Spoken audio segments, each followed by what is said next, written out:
दोस्तों, मैं दिनेश की ओर आप सबका स्वागत है न्यूज़ टाइम के अंदर। पुण्य प्रसन्न वाजपेयी, जी हाँ, एक ऐसा नाम जो कि टेलीविज़न की दुनिया से जुड़ा हुआ नाम था, हिंदी न्यूज़ से जुड़ा हुआ नाम था। कई दशकों की उनकी मेहनत आखिर में चैनल से उन्हें नौकरी से निकाल इसलिए दिया कि बात ईमानदारी से करते थे, बात ईमानदारी की करते थे।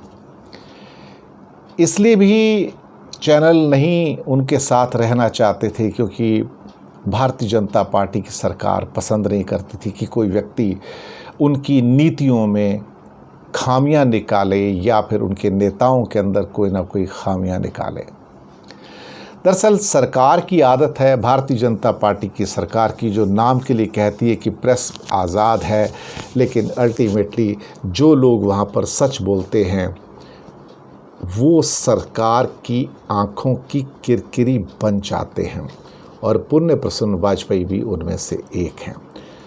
टीवी न्यूज़ का जाना पहचाना चेहरा था। अभी उनका एक चैनल भी है यूट्यूब के ऊपर जो काफ़ी चलता है, इसमें कोई शक वाली बात नहीं है। पर कभी कभी ये महसूस होता है कि देश में सच बोलना गुनाह हो गया है। सच बोलोगे तो आपको उसकी कीमत चुकाने के लिए भी तैयार रहना चाहिए, क्योंकि राजनीति में सच शायद आपका सबसे बड़ा दुश्मन है। ख़ास तौर से वो सत्ताधीश, चाहे उससे पहले भी रहे हों, मोदी सरकार से पहले भी जो सत्ताधीश रहे हों, सच उन्हें भी पसंद नहीं था। सच इसलिए पसंद नहीं आता कि सच आपकी जो ख़ास तौर से खामियां हैं, जो आपकी कमज़ोरियां हैं, उनको पूरी दुनिया के सामने वो उजागर करता है। सत्यनिष्ठा की शपथ तो ज़रूर खाई जाती है, लेकिन सत्यनिष्ठा से कितनी सेवा की जाती है जनता की, इस बारे में सबको ज्ञान है। पुण्य प्रसन्न वाजपेयी का नाम हो, या फिर अभिसार शर्मा का नाम हो, विनोद शर्मा का नाम हो, या फिर रविश कुमार का नाम हो, चंद नाम जहन में आते हैं जो कम से कम साफ गोई से कुछ ना कुछ कह पाते हैं। ये कह पाना ही अपने आप में बड़ी बात है। कब तक कह पाएंगे ये कहना मुश्किल है। फ़िलहाल जिस किस्म की बंदिशें हैं, जिस किस्म की रुकावटें हैं, जिस किस्म की एक तरह से कहा जाए तो एक रोड ब्लॉक्स क्रिएट किए जा रहे हैं ताकि उनको कोई नौकरी ना मिल सके, कोई चैनल उन्हें रखे ना, और दबाव डाले जाते हैं कि अगर इनको रखेंगे तो आपको कोई विज्ञापन नहीं दिया जाएगा। तरह तरह के सरकार के पास हथियार हैं, हथकंडे हैं, जिसके द्वारा वो आपको प्रताड़ित कर सकती है।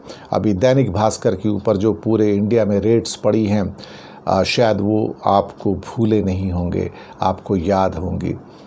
यही कहानी है भारत की, यही कहानी है बहुत सारे मुल्कों की।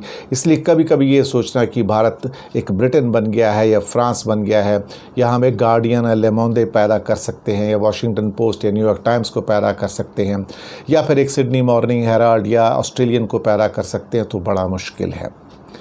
कारण ये है कि वो जो विकसित देश हैं, वहाँ पर जो हमारी डेमोक्रेटिक संस्थाएं हैं, वो पूरी तरह से विकसित भी हैं, स्वतंत्र भी हैं, आज़ाद हैं।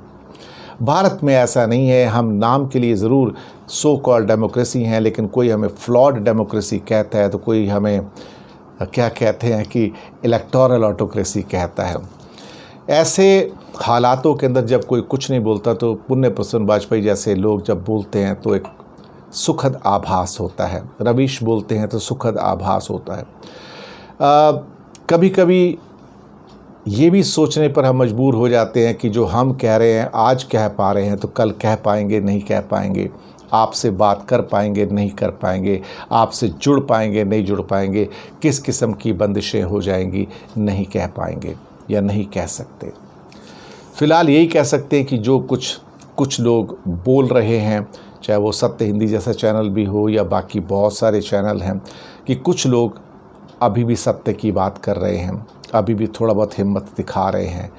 लेकिन फिर वही बात आ जाती है कि परिस्थितियां जैसी हैं, वहाँ पर ख़ास तौर से जो एक विपरीत हवा जो बह रही है, उससे निपटना कोई इतना आसान नहीं है।